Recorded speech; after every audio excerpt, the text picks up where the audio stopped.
Hello, so this is a entry for Alex the Comic Hoarder's 200 subscriber contest. So basically, the requirements were to tell them about yourself, like what you collect, who you collect, your favorite hero, and then yeah, that's about it, I think. And also some other, like, to recommend some cool YouTubers that should get some more support. So a little bit about myself.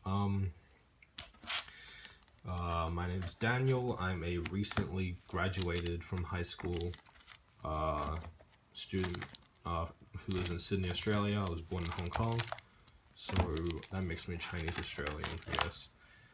And yeah, I turned 18 this year, and comic book collecting, in terms of actual collecting, not that much. Not as much as other people, and not as much as I would want to, mainly because of one, there aren't that many comic book stores in Sydney. I'm not sure about all of Australia, so mainly I have to rely on secondhand bookstores and the main one which I visit every 2 weeks now because of Rebirth, in the city, to rely on for my comic books. And favorite character is Batman, mainly because of how cool he is, his attire. I like that he dresses in black. I also like his blue costume as well, because I thought that was depending on the artist, it looked really cool. So in terms of collecting, I mainly collect Batman, which you can see through here in the other video I made of my collection. So Rebirth, mainly. I'm up to date on all of them. I have 11 somewhere else. I'm trying to get all the Tim Sale variants. He's my favorite artist, I think. Yeah, he's probably my favorite artist, mainly because I love how his style, he incorporates a lot of inks and stuff, and I've said this before, and also because when I found out he was colorblind, it made a lot more sense why in Long Halloween he stopped using blacks and whites and like solid colors like blue and stuff during like the outdoor scenes. So yeah, I've been trying to collect all the Tim Sale variants, especially number 1. That one's pretty hard to find. eBay is also a problem because sometimes shipping is just really expensive. So yeah, Rebirth for Batman number 1. It's the one where he's like fighting everyone, and it's a pretty cool cover. Number 2, I think, had Solomon Grundy in it, and it was in the sewers. Yeah, those are the main ones I remember. I think number 9 had Bane in it. So yeah. Also, my main goal is to finish the New 52 Batman run by Scott Snyder and Greg Capullo. This was the first run I actually read while it was being published, or it was still like ongoing, I guess. New 52 was like a good gateway for me to completely immerse myself, like get into comic books seriously. And yeah, so this run holds a special place inside my heart because it's the first run I read from beginning to end, even though I'm missing a lot of issues.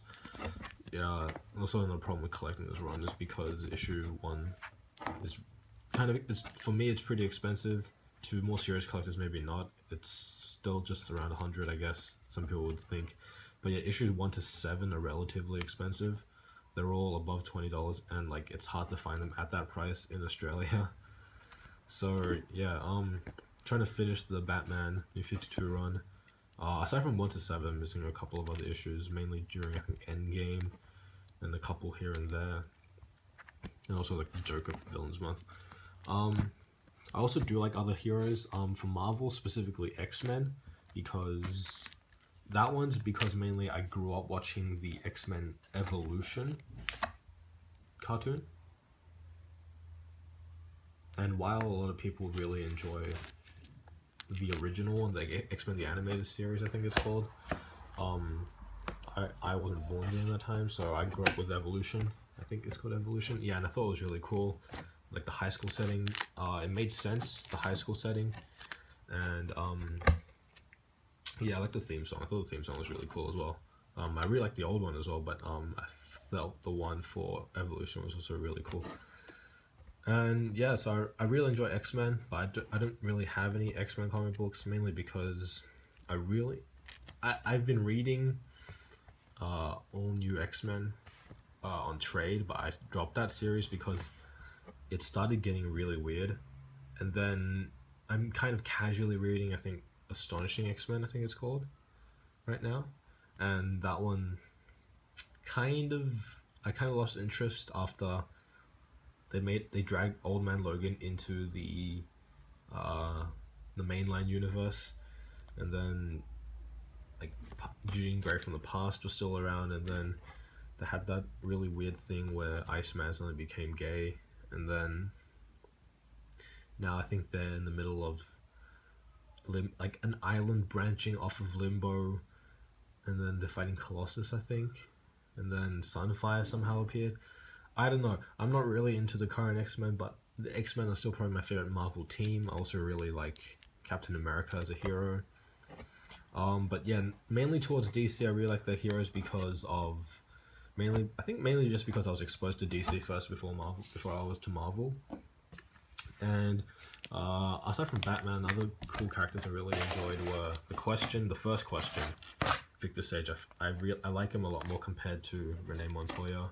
I know some people really like Renee as the Question, but I just like Victor Sage a lot more just because I liked how like the old-fashioned style he had with him. I guess like he's a hero that still smoked. I feel like that was a really cool part about him because, and he was like a really hard-boiled detective. Like I really liked the detective style characters, which is also why I really liked Ted Kord, mainly him because he was also a very smart hero. Yeah, so Ted Kord, the Question, other characters like that. Some of my favorite stories were the Elseworld stories. Specifically, you can see here with the Funko Pop I have, one of the few Funko Pops I have actually, which is Steampunk Batman, which is pretty much just the one from Gotham by Gaslight. I really like that world. I really like how Batman in that one used knives instead of batarangs. I thought that was a pretty cool touch, and you can see on the top as well on the belt. I also liked how in, I think, Countdown to Infinite Crisis or 52, I forgot. When they were trying to find the Atom, I think during like Hunt for Ray Palmer or whatever, like Search for Ray Palmer. That event, they went to this world and then they introduced like, I think Dan Garrett as the Blue Beetle of the Gotham by Gaslight world, and I thought that was pretty cool. I really liked this design as well. He had like a hood and like a staff, or like a staff sort of weapon. So yeah, I got this pop. I'm not really big into collecting pops because I feel like some of the prices are really crazy, especially in the Batman's. Thrill Killer, a story I really enjoy, but the pop's really expensive. The Flashpoint one's also really expensive, and I think the Zuranara one, that one's also really expensive. And so the other one I have is the latest edition, the second version of the Blackest Night Batman. Here it's called Darkest Night because I think that's meant to be a pun. I like this one. I like the new mold they use where he has his hand outstretched. I thought it was pretty cool. So yeah, my favorite Batman stories, favorite stories in general just end up being Batman ones, I think.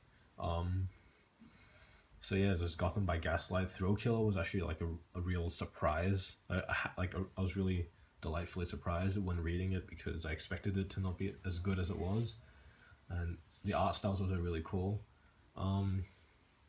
I also really like, I'm just a bit biased towards this, but I really like this one graphic novel they published about, I think it was called like Batman Hong Kong, or Batman Hong Kong. And like he teamed up with this like vigilante called like Gold Dragon, and to stop like these triad, I think, gangs. I felt that was really cool. that was like a standalone thing. Really enjoyed Batman Incorporated, because I really like characters like the Knight. I thought he was a really cool character. The Hood as well. Aside from that, I enjoyed, from Marvel side, I feel like my favorite book would surprisingly be Extreme X-Men.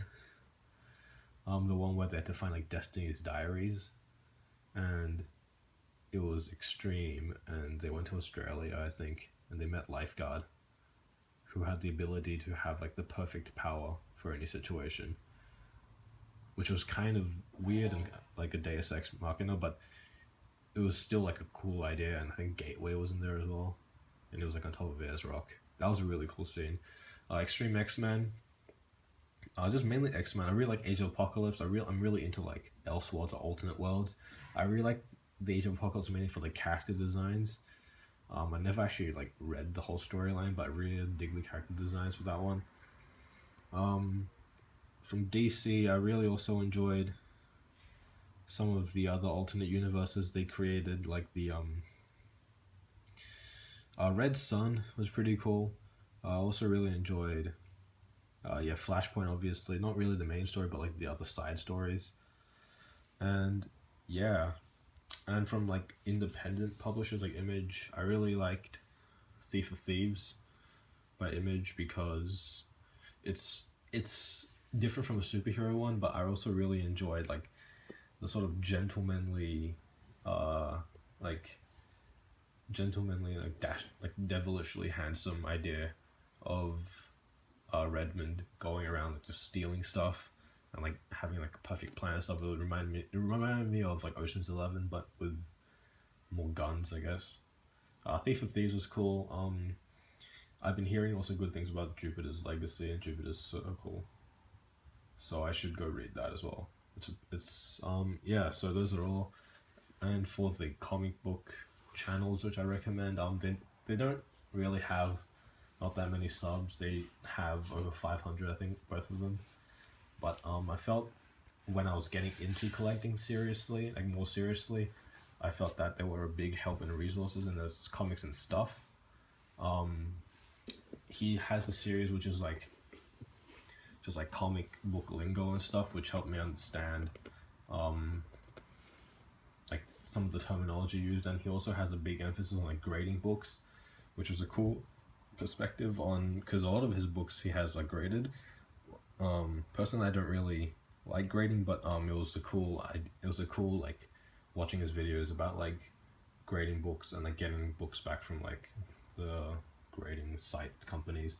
And also Comic Drake, he also does just like, it's kind of similar to Variant Comics, I think, where he does like history lessons on like comic books, but he also does like a lot of like the beginner stuff about like boards and bagging and like how to store your comic books and stuff. And yeah, like coming from a place where I don't even know where to buy a long box, I still don't actually, like those channels with the like informational videos were very helpful for someone getting into like this hobby. And yeah, so that was this is my entry for Alex the Comic Hoarder's contest. So yeah, right.